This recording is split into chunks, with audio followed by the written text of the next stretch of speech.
Behold, my stuff. Today we're going to be looking at the Target edition of McFarlane's David Cornsweet Superman, the James Gunn version.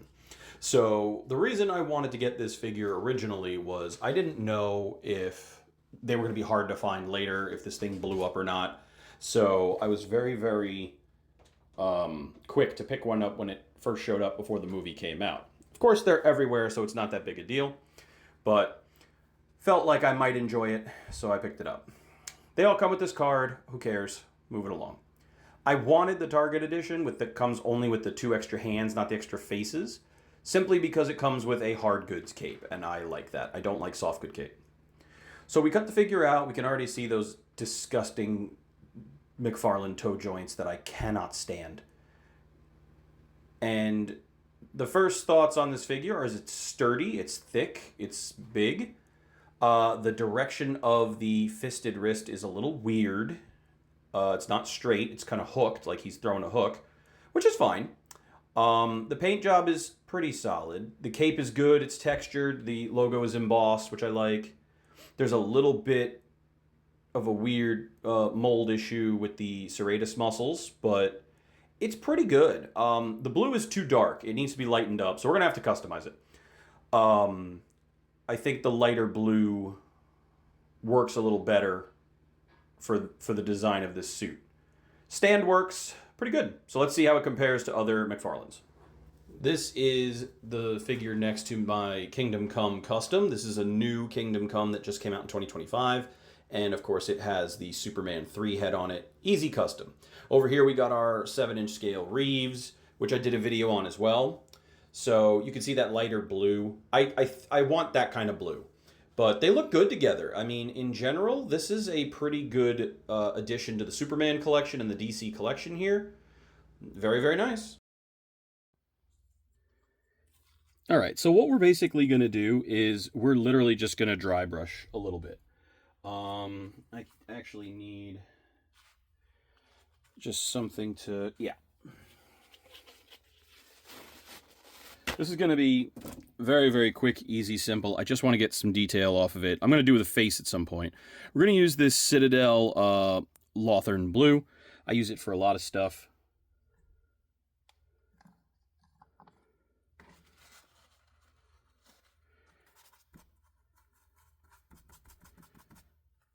And what's important is that there's no giant hunks of paint all over it. We just kind of want...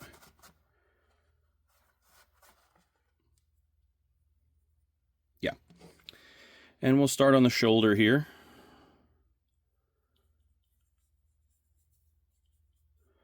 We just want to catch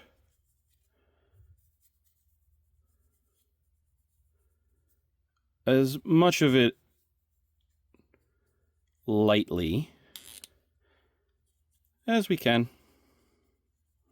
And it doesn't have to be a total paint covering because we're only trying to create some highlights for this.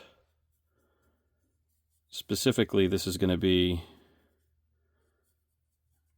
a pain when we have to get into that collar area, but for now I'm going to leave that.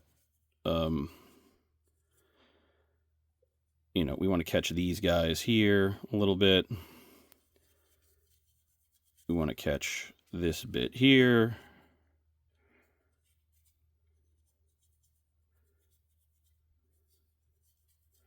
And you can start to see already it's starting to lighten him up a little bit.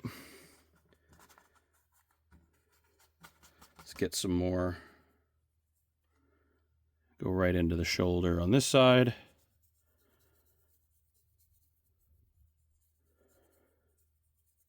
I like using a really dense like makeup brush that is rounded for my dry brushing now because it just creates less streaks. I don't like the streaks. And for something like this, circular motions, things like that, this is just ideal. Bigger figures you can get away with doing different kinds of brushes and things. Although I see a lot of model makers use these tiny little dry brush brushes. And we'll get a little bit... I'm not going under the back of the cape or anything like that because this guy's mostly just sitting still. So already we're seeing a very... We're flattening it out. It's not bright and shiny. It's already getting, in my opinion, worlds better looking. May even go in and brighten the trunks, but for now I gotta dull this blue. It's too Cavill. And I have nothing against the Cavill costume. I actually think it's a great costume. It's one of the few things I liked about the Snyderverse was the costume design, at least in the first 2 Superman films, Batman v Superman and Man of Steel. Though I will say Man of Steel was way too muted for my taste. Superman needs to be bright and shiny. But Batman v Superman was a great suit.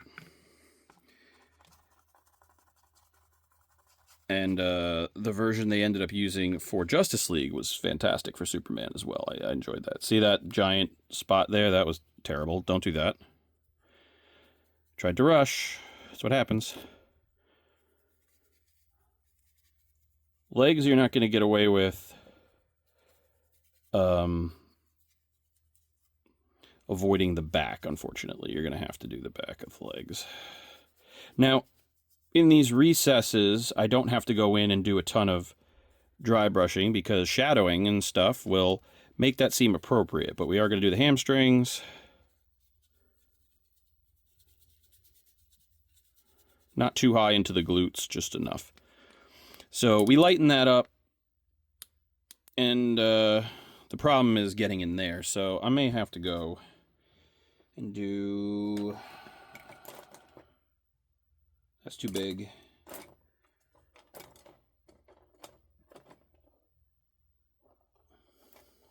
I actually have an ideal brush for this, but it's wet at the moment.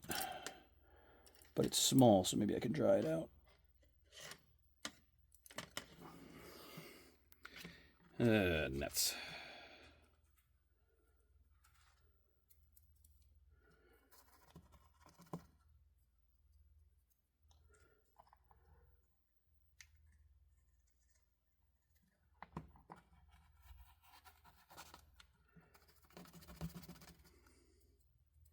All right, let's try to get a little bit of collar. I'm tracing some of the elevation that they put into the suit.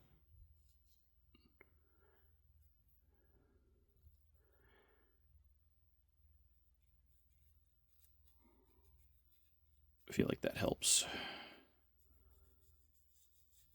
Maybe just a little bit of buffing across the chest. Now, he did kind of have battle damage throughout the whole film, so a little bit of uneven color I don't think will ruin this by any stretch of the imagination. Talked a little bit about this weird damage right here from the mold. I don't know what the hell that's about. There we go. A little lighter, a little better. So quick dry brushing goes a long way for Mr. Cornsweat. I thought he was a phenomenal Superman, and I'm really looking forward to a positive, smiling, Superman doesn't have to exposition hope on his chest. He doesn't have to pretend that he's Jesus Christ. He just has to be happy and positive and show it. And I'm very much looking forward to this version of Superman, where I could appreciate Snyder trying to reinvent the character. I didn't agree with it. I didn't agree with the direction it went until Whedon got his hands on the script and Superman's lines were the best and most Superman-like, even though that film was arguably terrible. It's not arguably terrible. It was terrible. But I didn't care much for the Snyder Cut either. There's a 2-hour review on my channel about why I did not care for it. And I make my case known for that from a writing point of view. So that's a much better Superman. I like it. So quick dry brush and Mr. Cornsweat looks good. He definitely needs some work. He needs a wash or something on his face. We need to create some tones on that face. We'll get to that. But for now, this will do. So if you can't build it, buy it. If you can't buy it, build it. You want a decent Cornsweat and you don't want to pay for Mafex or Funjoy or one of those other ones, buy this, do both. And on a final note, just a couple of washes over the face just to sort of give it some depth and take away that completely matte painted face look. Not too bad. A little bit of color.